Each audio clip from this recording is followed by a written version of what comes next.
राष्ट्रीय सफाई कर्मचारी आयोग की पूर्व सदस्य पूर्व प्रदेश मंत्री भाजपा श्रीमती मंजू दिलेर का जिले में आगमन। भाजपा कार्यालय पर प्रेस वार्ता के दौरान अनुसूचित जाति के छात्र छात्राओं को लेकर 59.048 करोड़ के बजट पर दी विस्तृत जानकारी। बताया मैट्रिकोत्तर छात्रवृत्ति की केंद्रीय प्रायोजित स्कीम बड़े और रूपात्मक परिवर्तनों के साथ की अनुमोदित। फिरोजाबाद राष्ट्रीय सफाई कर्मचारी आयोग की पूर्व सदस्य पूर्व प्रदेश मंत्री भाजपा श्रीमती मंजू दिलेर का जिले में आगमन हुआ। इस दौरान उन्होंने मोड़ा कनेटा रोड स्थित भाजपा कार्यालय पर प्रेस वार्ता की और अनुसूचित जाति के छात्र छात्राओं को लेकर 59.048 करोड़ के बजट पर विस्तृत जानकारी दी। उन्होंने बताया कि केंद्रीय मंत्रिमंडल ने अगले 5 वर्ष में 5 करोड़ से अधिक अनुसूचित जाति के छात्रों को लाभ पहुंचाने के लिए अनुसूचित जाति से संबंधित छात्रों के लिए मैट्रिकोत्तर छात्रवृत्ति की केंद्रीय प्रायोजित स्कीम बड़े और रूपात्मक परिवर्तनों के साथ अनुमोदित की है ताकि वे अपने उच्चतर शिक्षा को सफलतापूर्वक पूरा कर सकें। बताया कि मंत्रिमंडल ने 59.048 करोड़ रुपए के कुल निवेश को अनुमोदन प्रदान किया है, जिसमें से केंद्र सरकार 35,534 करोड़ रुपए 60% खर्च करेगी और शेष राशि राज्य सरकारों द्वारा खर्च की जाएगी। यह स्कीम मौजूदा प्रतिबद्ध देयता प्रणाली को प्रतिस्थापित करेगी और इस महत्वपूर्ण स्कीम में केंद्र सरकार की भागीदारी अधिक होगी। एससी जनसंख्या के शैक्षिकी सशक्तिकरण के क्षेत्र में एससी छात्रों के लिए मैट्रिकोत्तर छात्रवृत्ति स्कीम भारत सरकार का सर्वाधिक एकल हस्तक्षेप है।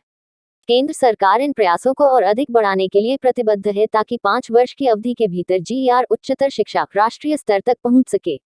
वार्ता के दौरान भाजपा जिलाध्यक्ष मानवेंद्र प्रताप सिंह लोधी, महानगर अध्यक्ष राकेश शंखवार, जिला मीडिया प्रभारी अमित गुप्ता, राजीव गुप्ता, आनंद अग्रवाल, अविनाश भोले, केशव कुमार आदि मौजूद रहे। किस संबंध में ये प्रेस वार्ता आज माननीय प्रधानमंत्री और केंद्रीय मंत्रिमंडल ने जो 59,000 करोड़ एससी के छात्र छात्राओं के लिए स्कॉलरशिप का प्रावधान किया है, जो मैट्रिक स्कॉलरशिप स्कीम है,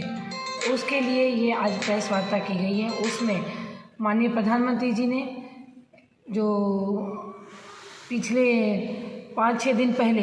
एक केंद्रीय मंत्रिमंडल की बैठक हुई, उस बैठक में प्रधानमंत्री जी की अध्यक्षता में 59,048 लाख करोड़ रुपए का जो अनुदान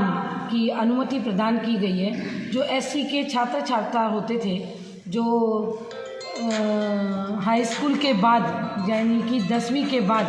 उनको आगे की एजुकेशन मिलने में बड़ी असमर्थताएं होती थी, उसका कारण उनकी आर्थिक स्थिति भी होती थी और भी अन्य चीज़ें होती थी। उसके लिए एक ये प्रोविज़न किया गया कि पोस्ट मैट्रिक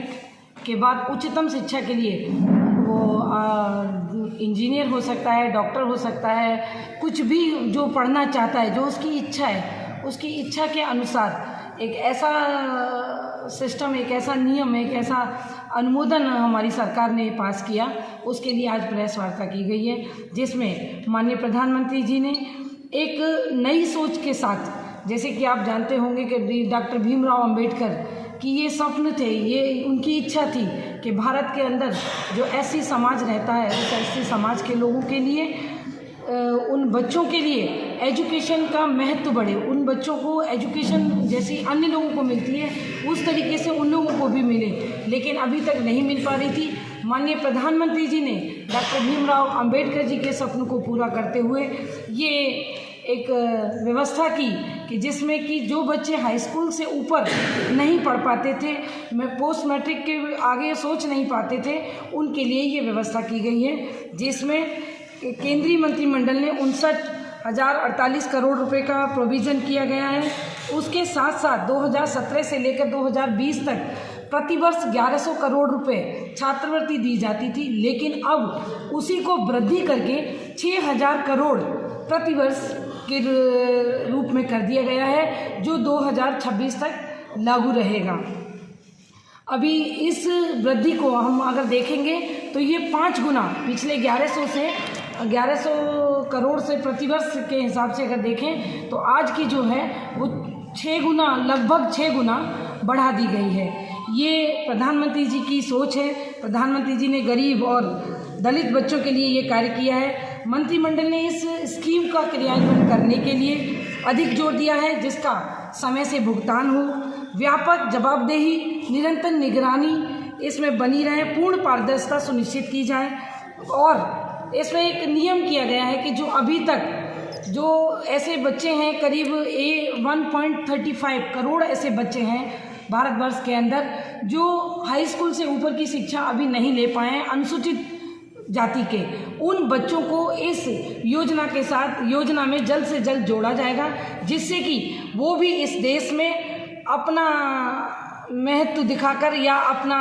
अपनी सेवाएं लेकर इस देश में अपना नाम कर सकें, अपने समाज को गौरवान्वित कर सकें, राष्ट्र के काम आ सकें। ये उन बच्चों के लिए बहुत सौभाग्य की बात है। गरीब से गरीब परिवारों में 10वीं कक्षा उत्तीर्ण छात्रों को इच्छा अनुसार उच्चतम शिक्षा पाठ्यक्रमों में नामित करने के लिए एक अभियान